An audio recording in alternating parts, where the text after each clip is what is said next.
Excelentíssima senhora presidente, senhores deputados, senhoras deputadas,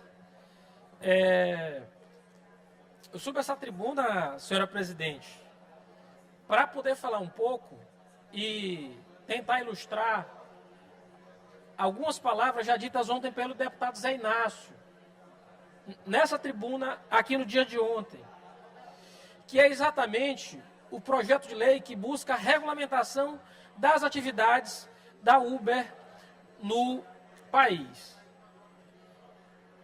Eu indago aos senhores deputados, às senhoras deputadas, o que é que os supostos liberais disseram quando o trabalho infantil foi abolido.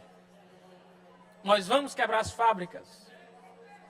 A gente não vai aguentar esses direitos trabalhistas.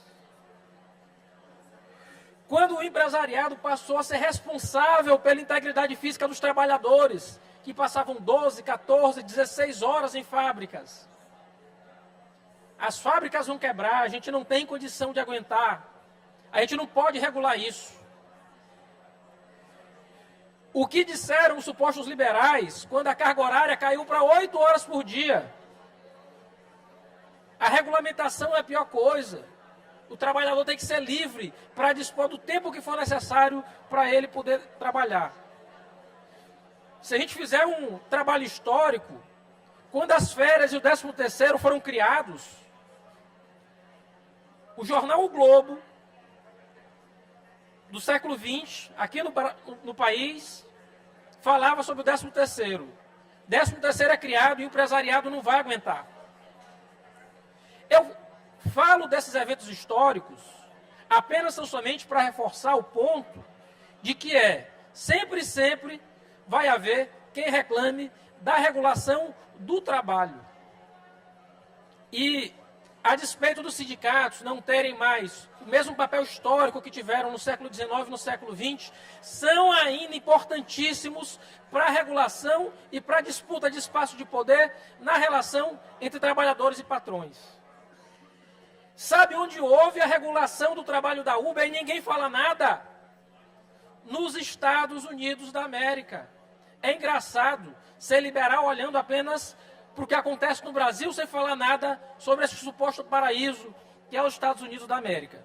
E eu queria aqui, muito rapidamente, falar em 5 pontos importantes sobre esse projeto de lei do governo Lula, que é um governo que defende os trabalhadores. Primeiro, autonomia. O trabalhador ele continua autônomo, ele não vai precisar escolher plataforma e muito menos ser obrigado a se filiar a um sindicato para trabalhar. Primeira mentira a ser pontuada. Segundo, flexibilidade. Não muda nada em relação ao horário que o trabalhador escolhe para trabalhar. A jornada fixa de trabalho ela não é obrigatória. O trabalhador vai poder continuar escolhendo quando e como deseja trabalhar, como é hoje. Remuneração. Agora as plataformas terão uma remuneração mínima, é importante dizer. Não é a remuneração padrão, é o mínimo a ser pago a quem labora nesse tipo de aplicativo. Mais do que isso, a legislação estabelece também uma regra de transparência, esclarecendo a regra de pagamento para cada uma das plataformas, para as corridas e para o serviço realizado, algo que não é claro hoje. E, por fim, direitos. Esse é o principal. E eu fico assustado de ver gente que depois vai estar na rua pedindo seu voto, mas que é contra hoje a concessão de direitos a você, trabalhador de aplicativo.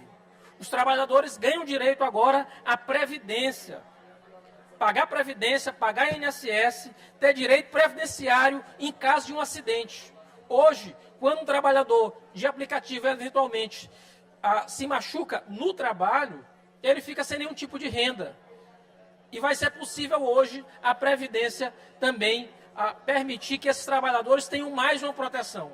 Então é importante dizer aqui mais uma vez, o projeto de lei protege o trabalhador, melhora a relação de trabalho e mais do que isso, não é nada muito diferente do que já aconteceu nos Estados Unidos da América. Só quem tem muito o espírito de senhor do engenho acredita que a regulação do trabalho nessa situação é maléfica para o trabalhador. Não caiam nesse conto. O projeto de lei é importante, o projeto de lei é um avanço aqui no Brasil e um avanço na relação dos trabalhadores de aplicativo.